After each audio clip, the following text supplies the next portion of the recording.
আওয়ামী লীগের রাজনৈতিক পতন হয়েছে, আওয়ামী লীগের রাজনৈতিকভাবে নিপাত হয়েছে, নির্মূল হয়েছে, দাফন হয়ে গেছে দিল্লিতে। সেই আওয়ামী লীগ বাংলাদেশে আর কোনোদিন রাজনীতি করতে পারবে না।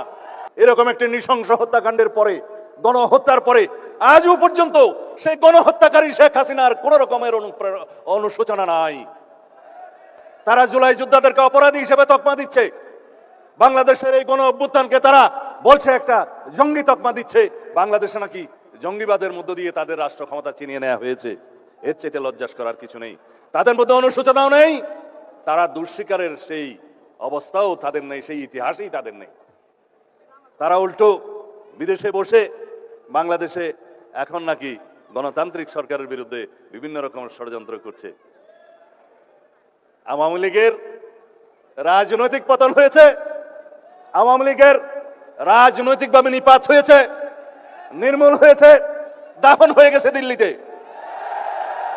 সেই আওয়ামী লীগ বাংলাদেশে আর কোনোদিন রাজনীতি করতে পারবে না।